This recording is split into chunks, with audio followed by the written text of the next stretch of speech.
tell me something that you liked about playing this piece.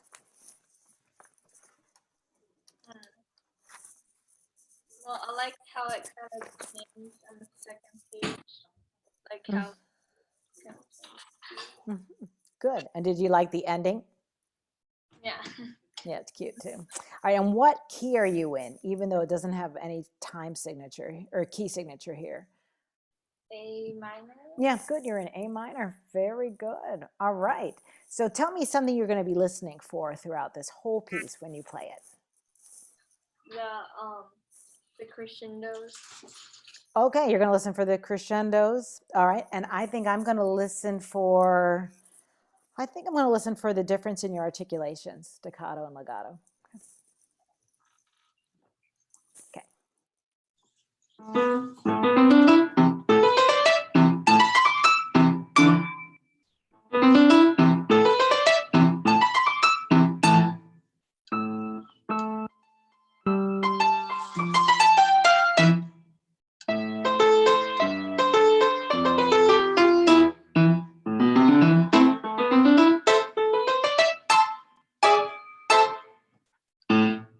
Okay. Well, it sounds very rambunctious. Like a very happy cat. Good for you. Okay, so let's go ahead and take a look at your crescendo signs. Can you start any place where you're going to start a long musical phrase, even if it's marked forte or mezzo forte? Could you think that you could go down one dynamic level so that there's even more of a surge? Okay, so if you see piano at the top of the page, why don't we make it even quieter? And it will always sound even more of a crescendo. Okay, and when you look at mezzo forte, let's do the same thing there. Think, oh, I'm only going to play that mezzo piano, so I actually have more room to grow. Okay, okay, so let's go ahead and play the second page like that.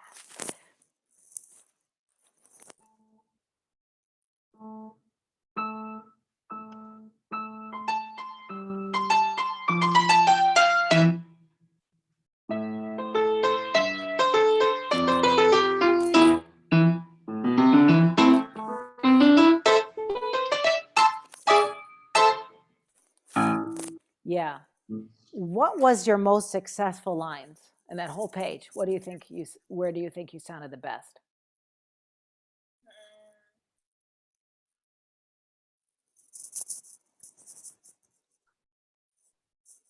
I have no idea. Actually, I liked your first two lines the best because you did take it down a notch dynamically and then you let it go. In your third line, it started off well, but what I heard was that every time you played your right hand A minor chord, they all sounded the same. Okay, so if you hear, right, if you hear the quietness in your left hand, you got to match it with your right hand, right? Right, and you have two cats, so you know what it's like when they're coming up to pounce on something, right? Yeah, okay. So so let your right hand follow what your left hand's doing dynamically. Okay.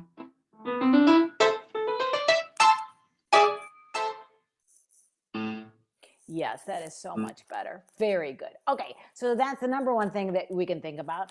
And then the only other thing is, I was thinking about your staccatos and your legatos. So why don't we just do a check on all of your physical gestures? So when you drop and you roll, can you be sure that when you roll, what do you roll with first? Your wrist, your forearm, what do you roll with to come off the key? Your wrist. Your wrist. And can you tell me in retrospect, did you roll? And if you did, what did you roll with? Did I roll? You didn't roll. Okay, you didn't roll. So, and what happened? We got a little bit of a hit on the end instead of da da da da da, right?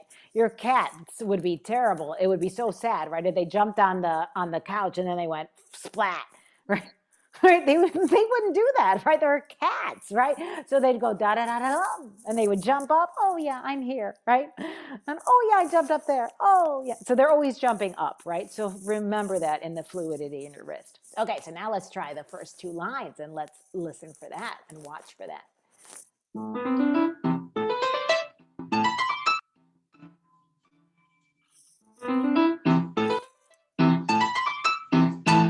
Good. So my dear, you don't have to really punch it at all.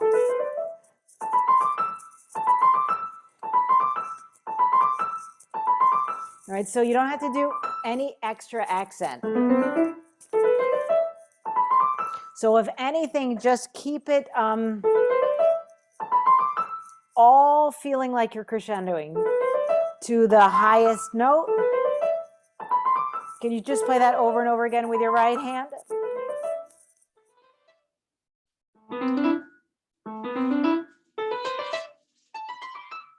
Good. And Esther, when you are playing five finger patterns, it's a good idea actually to transfer your weight from your thumb to your second finger to your third finger to your fourth finger to your fifth finger, and then roll forward. Right. That's much better. And that way, all five notes are more even in sound as well as in length. Does that sound good? Okay, so let me hear just your right hand in the second line. Wait,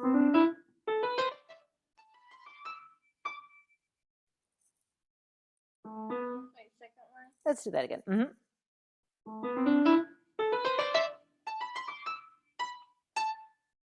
Yes, very good. And I like how you didn't lead with your wrist, with your elbow. Right, your elbow just came along for the ride. That's very good. Very nice. Now let's go ahead and do two big push-ups at the end. 1, 2, 3, 4, 1, 2, 3, 4, 1, 2, 3, 4, 1. And you can do whatever physical gesture you want at the end.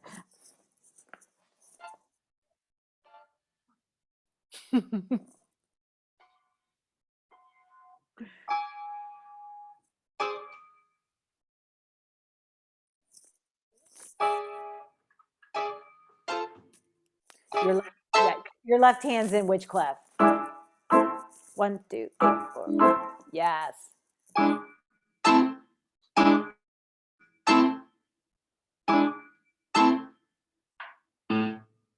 There you go. There you go. And is that your dominant seventh chord in the key of A minor? Is that your 5/7 chord? Yeah, for sure. Yes, very good. Okay, so let's go and do the last two lines one more time. Remember to start a little bit less than mezzo forte. And also, what do you have to remember for your right hand? To do the same. Do the same thing as your left hand. Right. Yes. Good.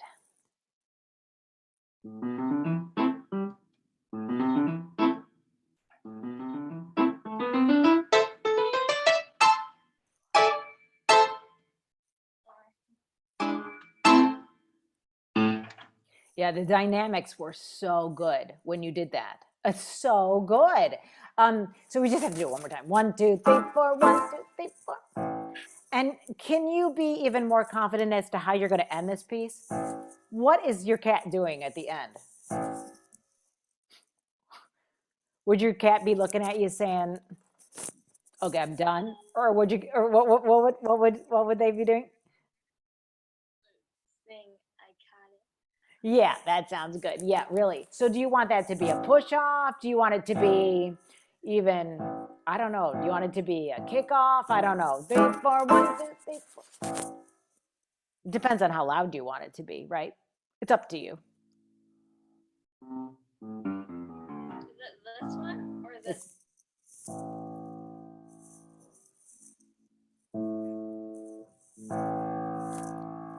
It's down there because it's your third ledger line down. Yeah. Okay, good. Last two lines, one more time.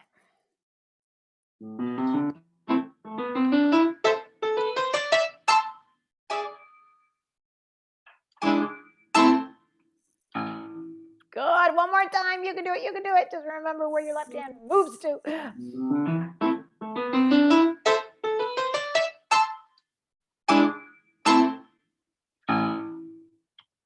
Yeah, good. Cat's like, so there. Yeah, that's nice. Good. That's really fun. Good. Did a nice job with that. So